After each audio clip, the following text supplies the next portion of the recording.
Refugee by Gratz.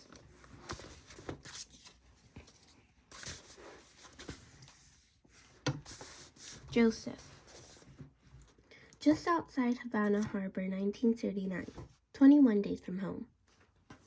Joseph watched from the deck as another little boat snuck through the flotilla of reporters and fruit sellers and Cuban policemen surrounding the MS St. Louis.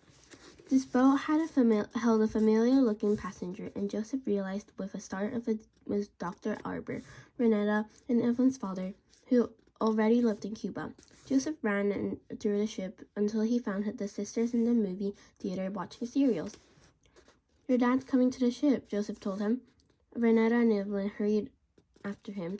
When they got back to the ladder at sea deck, they got an even bigger surprise. Dr. Aber had gotten on board the St. Louis.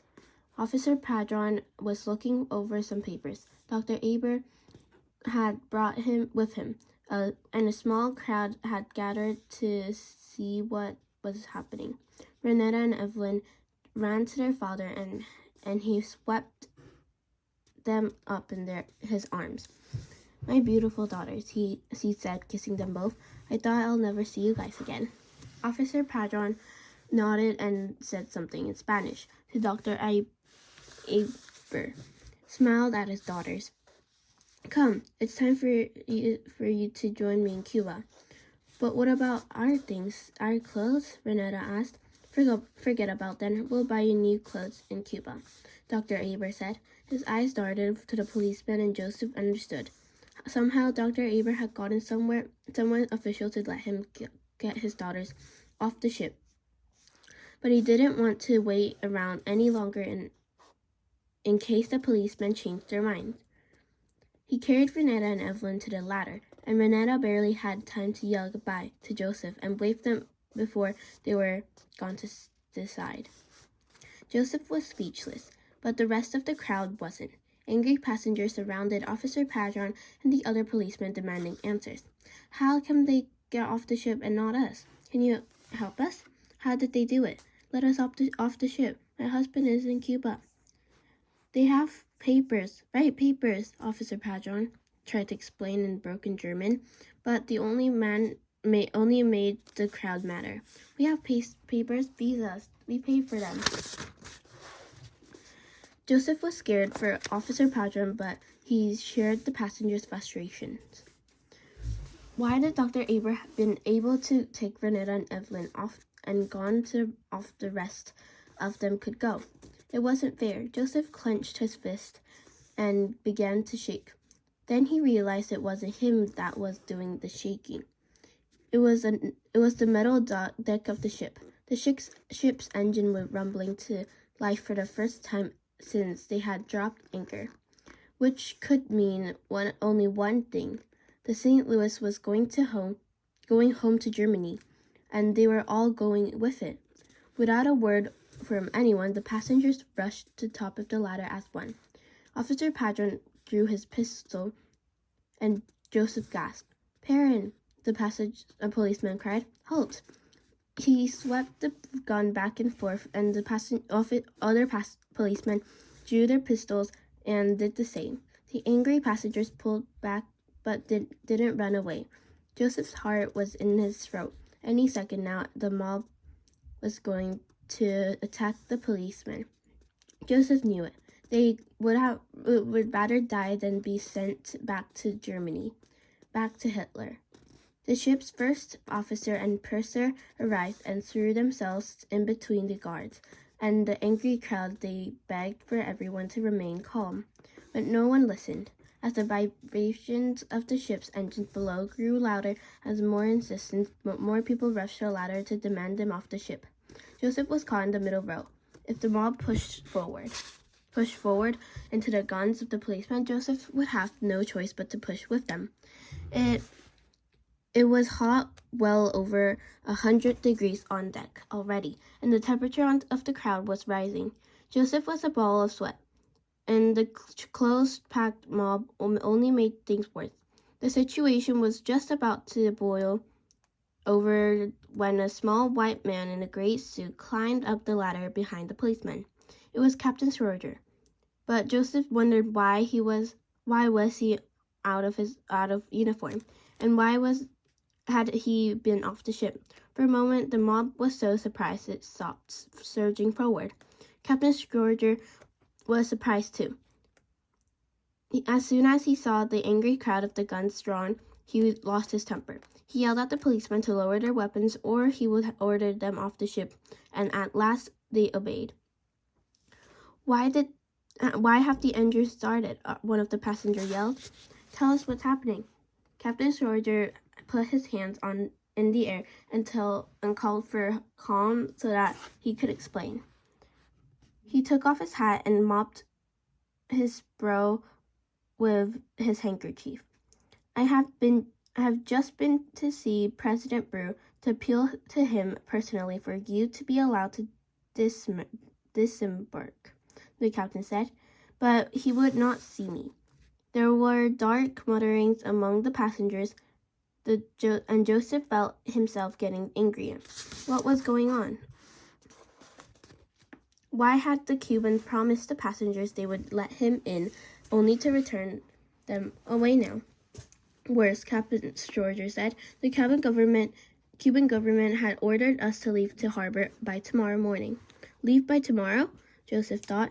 And go where? And what about his father? Would he be leaving with them? Cries of anger came from the passengers, and Joseph joined them. The first officer had disappeared briefly, but now returned with more sailors in case there was violence. Joseph wondered if he should bring his mother to hear this bad news. But he knew he was in the cabin, most likely in bed crying. She blamed herself for her husband's suicide attempt. And in the last 2 days, she had become, in a way, absent a parent of Joseph's father. No, Joseph was one who needed to be right there, right now, for his mother and for Refugee. Captain Schroeder called for quiet again. We are not going home. We will cruise the American coast and make appeals to President Roosevelt. If any of you have friends or families in the States, I beg you to ask them to exert what influence they can. No matter what, I assure you, I will do everything in my power to arrange a landing outside Germany. Hope must always remain. Now, please go back to your cabins. I must return to the bridge to make the ship ready for our departure. The crowd mobbed the captain as he tried to leave sea deck, the passengers pushing and shoving their way around Joseph. Joseph bought his way out to the passengers, who had translated for Officer Padron the other day and pulled him to where the policeman stood. What about my father? Joseph asked Officer Padron through the translator. I saw him in the hospital, the policeman told Joseph.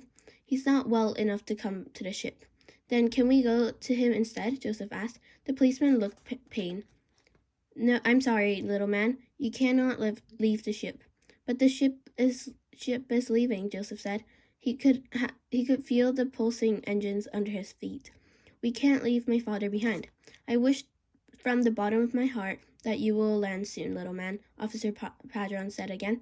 I'm sorry. I'm just doing my job. Joseph looked deep into Officer Padron's eyes, searching for some sign of help, some hint of sympathy. Officer Padron just looked away. Joseph was still standing there in the hot Cuban sun when right before lunch the policeman left a launch. Officer Padron still wouldn't look at him. One of the little boat was clear. The MS St. Louis blew its horn, raised its anchor, and left Havana Harbor, destination unknown.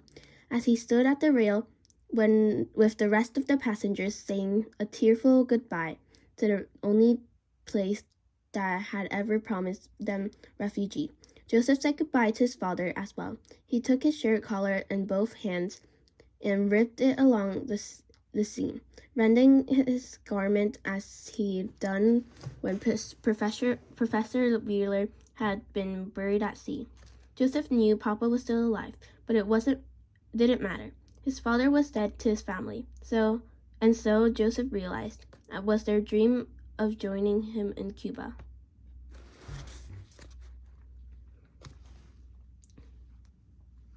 Isabel, somewhere between the Bahamas and Florida in 1994, 5 days from home. The night sky was so clear Isabel could see the Milky Way.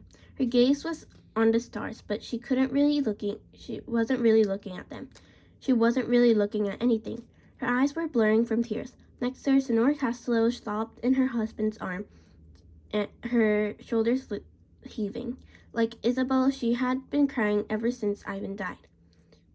Senora Castillo stared out over his wife's head, his eyes vacant. Lewis kicked out of the silent engine, rattling the bolts that held it down. He buried his face in his hands, and Amara hugged him tight. Ivan was dead. Isabel couldn't grasp it. 1 minute he had been alive, talking to them, laughing with them, and the next he was dead, lifeless, like every other Cuban who had ever died trying to get to El Norte by sea. But Ivan wasn't some nameless, faceless person. He was Ivan, her Ivan. He was her friend, and he was dead. Isabel's eyes drifted down to where Ivan's body lay, but she still didn't look right at him. Couldn't. Even though Papi had taken down the shirt he draped over Mommy to shade her and laid it across Ivan's face, Isabel couldn't bear to look. She knew Ivan's face, his smile. She wanted to think of him that way. Little sang a low and sad song, and Isabel retreated into the arms of her mother and father. The three of them huddled together as if what happened to Ivan might happen to them too if they came too close to his body. But the real threat was the sinking boat and the sharks that still circled it, following the trail of bloody water that started at Isabel's feet. Fidel Castro had Ivan's blood all over him. Isabel remembered the wake of her grandfather. It had been a quiet, somber occasion. There hadn't been a body to bury. Those who had spent money of their time comforting Little and Mommy and Isabel, hugging them and kissing them and sharing their grief. Isabel knew she could do that now for the Castillos, but she couldn't bring herself to it. How could she comfort the Castillos when she still needed comforting herself? Ivan was their son, their brother, but he was Isabel's best friend. In some ways, she knew him better even than his family did. She played soccer with him in the alley, swam with him in the sea, sat next to him in school. She had eaten dinner at his house, and he at hers. So many times. They might as well have been brother and sister. Isabel and Ivan had grown up together. She couldn't imagine a world where she would run next door and he wouldn't be there. But Ivan wouldn't be coming over anymore. Ivan was dead. The loss of him ached like a part of Isabel was suddenly missing. Like her heart had been ripped out of her chest, and all that was left was a giant gaping hole. She shook again as her body was racked with sobs, and Mommy pulled her closer. After a time, Isabel's grandfather finally spoke. "We need to do something," he said, "with the body." Senora Castillo wailed, but Senora Castillo nodded. "Do something with the body?" Isabel looked around, but what was there to be done with Ivan's body on his little raft? And then Isabel understood. There was only one place for Ivan's body to go, into the sea. The thought made her recoil in terror. No, we can't leave him here," Isabel cried. "He'll be all alone. Ivan never liked to be alone." Little nodded to Isabel's father, and the two of them stood to lift Ivan out of the small boat. Isabel fought to get free of her mother, but Mommy held her tight. "Wait," Senora Castillo said. She pulled herself away from her husband, her face streaked with tears. We have to say something, a prayer, something. I want God to know Ivan is coming. Isabel had never been to church. When Castro and the communists had taken over, they had discouraged the practice of religion. But Spanish Catholics had conquered the island long before Castro had, and Isabel knew their religion was still there. Deep down, the way Little told her clay was buried beneath the audible rhymes of a song. Little was the oldest, and had been to most funerals, so he took charge. He made the sign of the cross over Ivan's body, and said, "Eternal rest grant unto him, O Lord, and let perpetual light shine upon him. May he rest in peace. Amen." Senora Castro nodded, and Little and Isabel's father picked up Ivan's body. "No, no," Isabel cried. She reached out as if to stop them, then pulled her hands back and clasped them to her chest. She knew they had to do this, that they could not keep Ivan on the boat with them. Not like this. But as she watched Little and Poppy lift up Ivan's body, the empty space inside got bigger and bigger until she was more empty than full. She wished she was dead too. She wished she was dead so they would put her into the water with Ivan, so she could keep with him company in the deep. Senora Castro reached out and took his son's hand one last time, and Louis stood and put a hand to Ivan's chest. One last connection to his brother before he was gone for good. Isabel wanted to do something, to say something, but she was too overcome with grief. "Wait," Louis said. He pulled his pistol from his holster. His face turned mean as he aimed it over the other side of the boat at one of the fins that skimmed the surface. Isabel was ready for the shots this time, but they were still made for her jump. Bang, bang, bang. The shark died in a bloody, strashing spasm, and the other sharks that had been following the boat fell on it in a frenzy.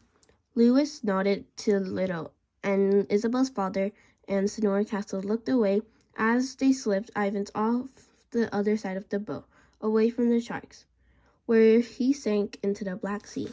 No one spoke. Isabel cried, the tears coming without end, flowing up from the hollow place in her chest that threatened to consume her. Ivan was gone forever. Isabel suddenly remembered Ivan's industrial cap. Where was it? What had happened to it? It hadn't been on him when he'd been put back in the water, and Isabel needed to find it. That was something she could do. A piece of him she could keep close to her. She pulled away from her mother and searched the little boat for it. It had to be somewhere. Yes, there, floating upside down in the bloody water underneath one of the benches. She plucked it up and held it to her chest, the only part of Ivan she had left.